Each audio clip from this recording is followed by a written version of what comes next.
So hello everyone, स्वागत है आपका इस पैरिस यूट्यूब चैनल पे। मेरा नाम और मैं बीएससी नर्सिंग का स्टूडेंट हूँ।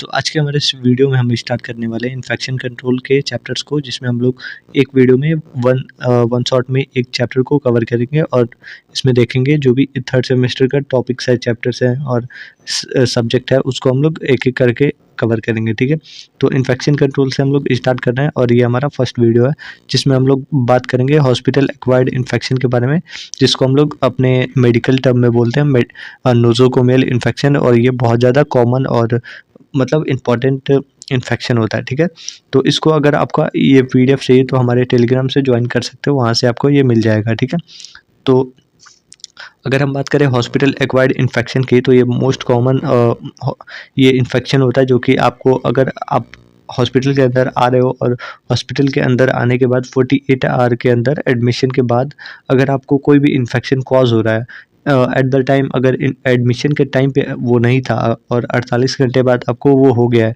तो इसका मतलब ये है कि आप हॉस्पिटल एक्वायर्ड इन्फेक्शन के मतलब कॉज हो गया। ठीक है, और इसको हम लोग दूसरे लैंग्वेज में, मेडिकल लैंग्वेज में नोज़ोकोमियल इन्फेक्शन बोलते हैं। ठीक है, जो कि मोस्टली आपके जो भी इन्वायरमेंट होती है हॉस्पिटल के, उसमें बहुत ज़्यादा माइक्रोब्स और ये जो भी बहुत सारे पीपल्स होते हैं, उसकी वजह से जो भी आपके अलग अलग माइक्रोब्स और इन्फेक्शंस होने के चांसेस रहते हैं। ठीक है, और इसकी वजह से ये हॉस्पिटल एक्वायर्ड इन्फेक्शन कॉज होता है। ठीक है, जैसे कि आपका निमोनिया हो गया या फिर कोई भी एड्स हो जाता है ब्लड स्ट्रीम की वजह से, या फिर हेपेटाइटिस बी हो गया, ये सब आपके कॉमन कॉजेज़ होते हैं। ठीक है, तो ये आपका फर्स्टली, अब इसमें हम सेकेंडली देखें तो कॉमन साइट्स अगर क्या होती है एचएआई का, तो ये आपका अलग अलग 4 साइट्स होती है, जिसमें आपका यूरिनरी ट्रैक है जो कि आपका कॉज करता है यूटीआई। यूटीआई आपने देखा ही होगा, मतलब सुना ही होगा। ठीक है, ये मेनली कैथेटर के यूज़ की वजह से होता है, जो कि आपका जैसे कि इन्फेक्शन हो गया या फिर इस सब कॉजेज से हो सकता है। ठीक है, इसके बाद से सर्जिकल साइट जैसे कि स्टोमा वुंड हो गया, तो ये सब ऑपरेशन के टाइम पे होने की वजह से हो सकता है। थर्डली अगर देखें तो लंग वेंटिलेटेड पेशेंट की वजह से होता है, जैसे कि जो लोग ऑक्सीजन का मतलब यूज़ कर रहे हैं और उनको मतलब ऐसे ऑक्सीजन का यूज़ कर रहे हैं, पर जो भी ऑक्सीजन सिलेंडर है उसके अंदर माइक्रोब है या फिर कोई भी इन्वायरमेंट है कंटामिनेटेड नहीं है, और इस सब की वजह से ये कॉज होता है। ठीक है, लास्टली अगर देखें तो इसमें आपका ब्लड स्ट्रीम है, जो कि आईवी और जो भी सेंट्रल लाइन है उसकी वजह से कॉज हो सकता है। इसमें एड्स हो सकता है, हेपेटाइटिस बी हो सकता है, और ये सब कॉजेज होती हैं। ठीक है, अब हम इसके आगे बात करेंगे कॉमन, जो कि कॉमन ऑर्गेनिज्म जैसे कि माइक्रोब्स जो जो इन्फेक्शन को कॉज करते हैं। मेनली इसमें 3 तरीके के हो सकते हैं, जैसे कि फर्स्टली हमारे पास है बैक्टीरिया। बैक्टीरिया का मतलब है इकोलाई हो गया, या फिर स्टेप्टोकोकस ऑरियस हो गया, फिर ये कैलेब्सिला हो गया, या फिर ये स्यूडोमोनास हो गया। ठीक है, तो ये सब मेनली 4 होते हैं, और मेनली अगर इसमें देखें तो स्यूडोमोनास हो गया, इकोलाई और ये streptococcus, sorry staphylococcus most common होता है। ठीक है, इसके बाद से फंगल है, फंगल में कैंडिडा है, तो ये आपको मतलब रेड टेप हो गया, ये सब आपके कॉज करते हैं। ठीक है, इसके बाद से थर्डली हमारे पास है वायरस। वायरस में हेपेटाइटिस बी हो गया, सी हो गया, एचआईवी हो गया, जो कि ब्लड स्ट्रीम और नीडल स्टिक इंजरी की वजह से कॉज होता है।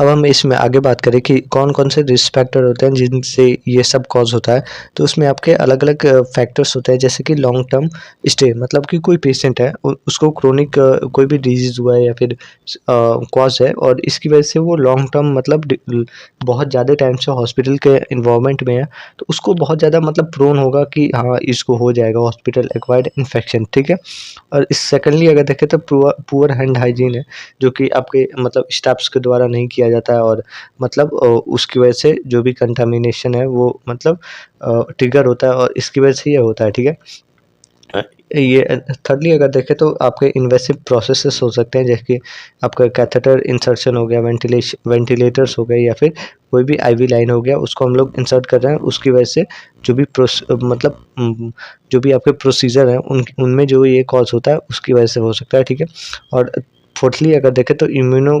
कंप्रेस्ड जो पेशेंट होते हैं, जैसे कि जो लोग को दिया जाता है और उनका सही तरीके से मतलब ट्रीटमेंट चलता है, तो उसकी वजह से भी कॉज हो सकता है। या फिर लास्टली हमारे पास है ओवरडोजिंग ऑफ एंटीबायोटिक। ओवरडोजिंग का मतलब ये है कि जो आप मान लो कि पहले से आपको कोई भी कॉज हुआ है, ठीक है, कॉज हुआ है तो आपने एंटीबायोटिक ले लिया। अब जो भी माइक्रोब है उसने उसके लिए जो भी एंटीबायोटिक है उसके लिए आप डबल शील्ड बना लिया, तो आपको जो डोज़ है वो बढ़ाना पड़ेगा और ऐसे-ऐसे आपको जो मतलब जो बॉडी है वो रजिस्ट करने लगती है और इसकी वजह से ये यूज़ करना बहुत ज़्यादा आदी हो जाता है, ठीक है? तो ये सब होता है। अब हम बात करेंगे bundle approach of HAI prevention. Hospital acquired infection होता है, हम लोग कैसे सिंपल और जो भी एविडेंस बेस्ड प्रैक्टिस करें ताकि जो भी इन्फेक्शन है या फिर कोई भी मतलब हम लोग बचाव कर सकते हैं, कैसे कैसे हम लोग एक साथ रिड्यूस कर सकते हैं इन्फेक्शन को, ठीक है? तो ये हम इसमें पढ़ेंगे, ठीक है? इसमें अलग-अलग जो भी ये 4 कॉजेज़ थे, जैसे कि ये मेनली इन्हीं 4 कॉजेज़ की वजह से होते हैं, तो उनको हम लोग एक-एक करके इसमें कवर करेंगे, ठीक है? और देखेंगे कि क्या-क्या होता है। ये आपको टेलीग्राम पे मिल जाएगा। ऐसे ही आपको नोट्स बनाने हैं, जैसे कि एक पेज पे आपको प्रॉपर तरीके से एक चैप्टर को सल्टा देना है ताकि आपका जो एग्ज़ाम है उसमें आप सही से कर सको और ईज़िली आपको सब समझ में आए, ठीक है? तो इसमें आपका फर्स्ट जो टॉपिक इसमें है प्रिवेंशन ऑफ यूटीआई, मतलब कि यूरिनरी ट्रैक इन्फेक्शन, जो कि आपके मोस्ट कॉमन होता है। इसमें हम लोग देखते ही हैं कि जो भी कैथेटर का यूज़ कर रहे हैं उन पेशेंट को ये मेनली होता है और जैसे कि आपको जो जो पेशेंट है उसकी अगर नेसेसरी नीड है उसको ही देना चाहिए, अगर उसको नीड नहीं है तो उसको नहीं देना चाहिए, ताकि जो भी जैसे कि ऑपरेशन हो रहा है, ऑपरेशन के टाइम पे आपको ये बहुत ज़्यादा नीड होता है क्योंकि उस समय पे जो भी आपके एक्सक्रीशन होती है उसी के थ्रू होती है और मतलब इस टाइम पे कैथेटर का यूज़ होना चाहिए और बाकी के टाइम पे आपको नहीं देना चाहिए, ठीक है? सेकंडली अगर देखें तो मेंटेन करते हैं हम लोग क्लोज ड्रेनेज को, जिसमें आपका जैसे कि कोई भी क्लोज़ कनेक्शन नहीं होने चाहिए, ये सब हो गया ठीक है। थर्डली अगर देखें तो हैंड हाइजीन को इसमें हम लोग देखते हैं, जैसे कि बिफ़ोर और आफ्टर टचिंग कैथेटर, जैसे कि इसमें स्टेराइल जो कंडीशंस होती है, कंटामिनेटेड ना हो, ये सब हम लोग देखते हैं, ठीक है। डेली क्लीनिंग हम लोग करते हैं, जो भी आपके पेरिनियल एरियाज़ हैं, एंटीसेप्टिक सॉल्यूशन के साथ रिमूव करते हैं हम लोग कैथेटर को जितना जल्दी पॉसिबल हो सके और इसके साथ-साथ मॉनिटर करते हैं हम लोग यूरिन इन्फेक्शन साइंस को, जैसे कि क्लाउडी यूरिन हो गया, फीवर हो गया या फिर इन सभी बातों का। अब हम इसके आगे बात करेंगे तो सेकंडली हमारे पास जो टॉपिक है उसमें हम लोग इसमें देखते हैं prevention of SSI, surgical site infection, जिसमें हम लोग बात करेंगे कि मान लो कि आपकी सर्जरी हुई है, सर्जरी के बाद जो आपके टाँके लगते हैं, सूचरिंग होती है, उससे जो वुंड बनने वाले चांसेस होते हैं, उनका हम लोग कैसे केयर करेंगे, या फिर कोई भी ऑपरेशन हुआ है उसमें गलती हो गई है, तो उसकी वजह से जो भी आपके मतलब केसेस चेंज हो जाते हैं, उस केस में हम लोग कैसे-कैसे क्या करेंगे, ठीक है? प्रिवेंशन कैसे करेंगे, ठीक है? फर्स्टली जो है हैंड स्क्रबिंग करेंगे अगर आपका जो भी सर्जिकल टर्म है बिफोर सर्जरी के टाइम पे, ठीक है? इसके बाद से हम लोग स्टेराइल करेंगे जो भी इंस्ट्रूमेंट्स है, इन्वायरमेंट है, जो कि ऑपरेशन के पहले, ठीक है? ऑपरेशन के टाइम पे। थर्डली अगर देखें तो प्रॉपर स्किन प्रिपरेशन करेंगे, जिसमें एंटीसेप्टिक के लिए यूज़ करेंगे क्लीनिंग के लिए कोई भी इंसर्शन कर रहे हैं, ठीक है? थर्डली हम फोर्थली अगर देखें तो इसमें जो भी प्रोफाइलेक्टिक जो एंटीबायोटिक होती है सर्जरी के पहले, उसको हम लोग देखेंगे और अच्छे से मतलब बचाव के लिए यूज़ करेंगे, ठीक है? फिफ्थली हम लोग मेंटेन करेंगे स्टेराइल ड्रेसिंग का ऑपरेशन के पहले, ठीक है? अब मतलब आफ्टर ऑपरेशन के बाद में हम लोग स्टेराइल जो भी ड्रेसिंग है उसको हम लोग देखेंगे, ड्राई ड्रेसिंग देंगे, ठीक है? और लास्टली देखें तो वुंड का जो असेसमेंट करेंगे कि पस तो नहीं आ रहा है या फिर ये रेडनेस तो नहीं है, स्वेलिंग तो नहीं है, और इसमें हम लोग इसका हम लोग केयर करेंगे और जब तक ये ठीक नहीं हो जाता उसको हम लोग प्रॉपर तरीके से देखेंगे, ठीक है? इसको हम लोग स्टोमा केयर भी बोल सकते हैं, ठीक है? स्टोमा केयर मतलब एमएसएन में आ चुका है, इसलिए बता रहा हूँ, ठीक है? थर्डली अगर हम बात करें तो prevention of ventilator associated events की हम लोग इसमें बात करेंगे, वीएआई। इसमें हम लोग मेनली वो मशीन्स वेंटिलेशन की अगर हम बात करें तो ये वेंटिलेशन वो मशीन्स होती हैं जो कि जैसे कि कोई भी पेशेंट है, नॉर्मल जो एटमॉस्फेयर है उससे ऑक्सीजन नहीं ले पा रहा है, ठीक है? तो अगर जो ऑक्सीजन नहीं ले पा रहा है तो उसका जो मतलब ब्रीदिंग और जो भी रेस्पिरेशन रेट है वो चेंज हो जाता है, तो उसको हम लोग मेंटेन करने के लिए वेंटिलेशन का यूज़ करते हैं। वेंटिलेशन करता ये है कि आर्टिफिशियली हम लोग ऑक्सीजन मास्क का यूज़ करते हैं ताकि जो ऑक्सीजन है वो बॉडी में प्रॉपर तरीके से बना रहे और इस तरीके से जो पेशेंट है उसका जो हेल्थ है वो प्रॉपर तरीके से बैलेंस्ड हो, ठीक है? तो इसके लिए हम लोग वेंटिलेशन यूज़ करते हैं। अब वेंटिलेशन यूज़ करने के टाइम पे होता ये है कि जो वेंटिलेशन के सिलेंडर्स होते हैं, जो ऑक्सीजन वाले सिलेंडर्स होते हैं, वो प्रॉपर तरीके से मतलब साफ़ होते हैं, पर कभी-कभी होता ये है मॉइस्चर की वजह से, जैसे कि माइक्रोब्स हो गए, निमोनियाज़ हो गए, ये सब कि हो गए और उससे निमोनिया कॉज़ हो गया या फिर कोई भी रेस्पिरेटरी डिसऑर्डर कॉज़ हो गए और ये हम लोग प्रॉपर तरीके से सही टाइम पे ध्यान नहीं दिया गया तो सीरियस कंडीशन होता है। तो इसके लिए प्रिवेंशन होता है VAI। ठीक है, इसमें होता ये है कि फर्स्टली हम हैंड हाइजीन को मेंटेन करते हैं जब हम लोग वेंटिलेटर या फिर कोई भी एयरवे टच करते हैं, ठीक है। सेकंडली अगर देखें तो ओरल केयर हम लोग करते हैं, जो भी आपके मतलब जो भी आपके क्लोरिडीन होती है रेगुलर बेसिस पे। और थर्डली अगर देखें तो जो भी हेड मतलब हेड ऑफ बेड एलिवेट करते हैं 35 डिग्री 30 से 45 डिग्री सेल्सियस पे, ताकि सही तरीके से हम लोग एस्पिरेशन से बचा सके। डेली बेसिस पे हम लोग चेक करते हैं, रीडिंग देखते हैं, रिमूव करते हैं हम लोग वेंटिलेटर्स का। और इसके साथ साथ स्टेराइल सक्शनिंग हम लोग करते हैं, सक्शनिंग टेक्निक यूज़ करते हैं सिक्रेशन के लिए। और फोर्थली अगर देखें तो चेंज करते हैं हम लोग वेंटिलेटर जो भी मतलब आपके सर्किट होती है, जैसे कि जो होता ये है कि जो भी पेशेंट है, पेशेंट के पहले तो हम लोग असिस्ट कर देते हैं पेशेंट को कि हाँ ऐसे ऐसे आपको ये सब करना है। और सेकेंडली अगर देखें तो वहाँ पे असेसमेंट के साइड में ही आपको अलार्म रहता है, तो अलार्म आपको मतलब बजाओगे तो जो भी वहाँ पे वार्ड में रहेंगी लोग आ जाएंगे, ठीक है। थर्डली उसमें हम लोग ह्यूमिडिटी और जो भी वाटर लेवल है, ऑक्सीजन का जो मॉनिटरिंग है वो समझा देते हैं, ताकि जो पेशेंट है वो मतलब पेरेंट्स और पेशेंट है वो देख के समझ के बता सकें, ठीक है। या फिर फोर्थली हम लोग उन सारे टेक्नीशियंस का यूज़ करते हैं जो बहुत ज़्यादा मतलब सॉरी ट्रैको ब्रेकियल सक्शनिंग में बहुत ज़्यादा अच्छे होते हैं, उन लोगों का हम लोग प्रॉपर तरीके से असेसमेंट के लिए यूज़ करते हैं। और लास्टली अगर देखें तो 2-2 घंटे पे हम लोग चेक करते हैं कि हाँ ऑक्सीजन का लेवल क्या है, और इस तरीके से हम लोग ये प्रिवेंशन प्रोवाइड कराते हैं। अग अब हम इसमें आगे बात करेंगे तो डी नंबर है हमारे पास जो भी हम लोग प्रिवेंशन कर रहे हैं सेंट्रल लाइन या फिर कोई भी ब्लड स्ट्रीम से एसोसिएटेड इन्फेक्शन है उससे, तो हम लोग इसको बोलते हैं ABSI, ठीक है। तो इसमें मेनली ये देखते हैं कि जो भी हम लोग ऑक्सीजन जैसे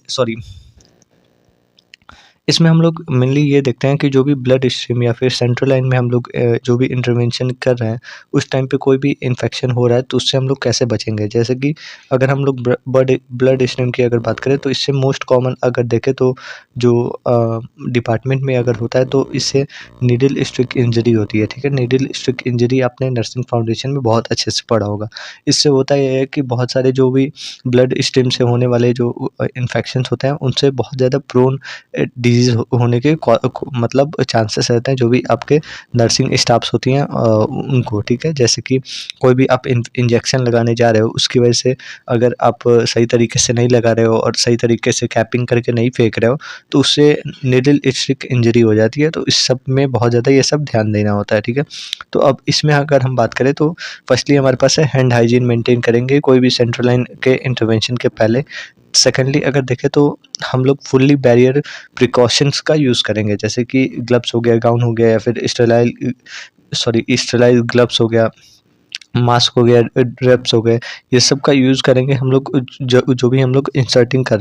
thirdly अगर देखें तो हम लोग क्लीन करेंगे स्किन को क्लोरीडिन से कोई भी हम लोग इंसर्शन कर रहे हैं उस टाइम पे। और फोर्थली अगर देखें तो जो भी चूज़ करेंगे हम लोग अप्रोप्रिएट साइट का जहाँ पे हम लोग को सही तरीके से जो भी आपको इंटरवेंशन करना है वो हो जाए या फिर सही तरीके से वेन मिले या ट्रीज मिले, ताकि हम लोग वैक्सीन को या फिर कोई भी मेडिसिन है उसको हम लोग दे सकें, ठीक है। फिफ्थली अगर देखें तो चेंज करेंगे हम लोग ड्रेसिंग जो भी हुई रहेगी डेली बेसिस पे और रेगुलर बेसिस पे, और स्टराइज टेक्निक का यूज़ करेंगे।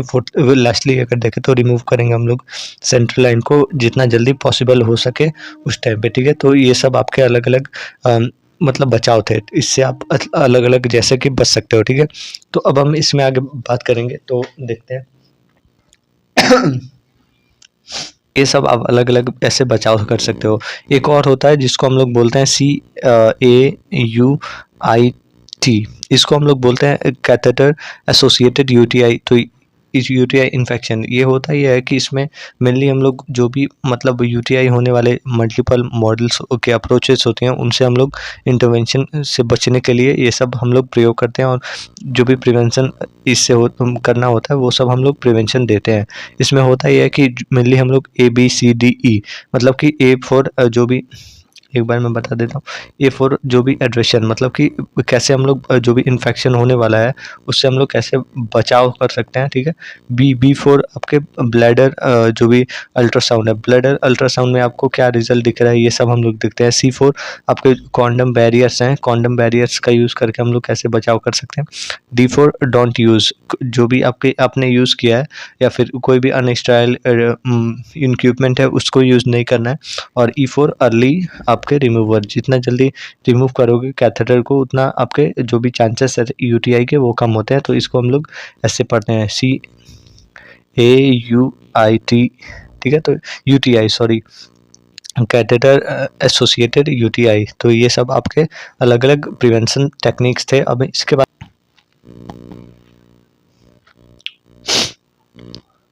लास्टली हमारे पास है सर्विलेंस ऑफ HAI।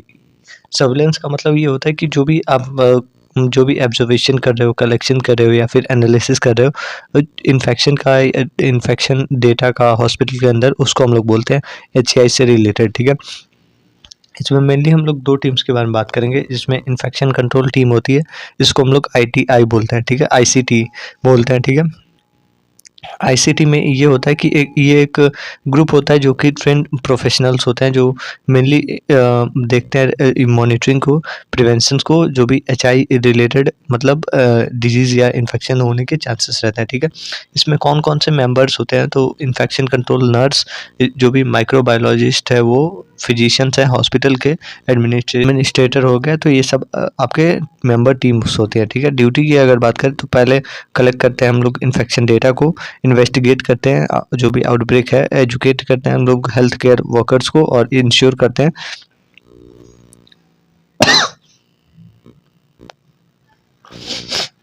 और लास्टली इंश्योर करते हैं जो भी मतलब इन्फेक्शन कंट्रोल पॉलिसीज़ होती है उसके ऊपर, ठीक है। सेकेंडली अगर देखें तो इसमें हमारे पास है कमेटी है, जिसमें हम इन्फेक्शन कंट्रोल कमेटी को देखते हैं, ठीक है। ये मल्टी डिसिप्लिनरी कमेटी है जो कि पॉलिसीज़ और डिस्कशन को देखती है। इसमें मेनली अगर देखें तो डॉक्टर्स होते हैं मेंबर्स, नर्सेस होती हैं, माइक्रोबायोलॉजिस्ट होते हैं, फिर जो भी एडमिनिस्ट्रेटर होती है, फिर हाउस कीपिंग होती है, और ये सब आपके टीम्स होती हैं, ठीक है।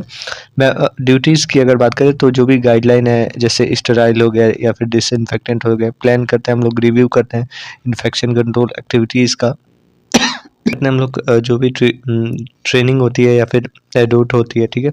इसके साथ साथ रिपोर्ट करते हैं हम लोग इन्फेक्शन जो भी रेट होती है हॉस्पिटल मैनेजमेंट के अंदर, और सही तरीके से हम लोग ट्रीटमेंट देते हैं, ठीक है।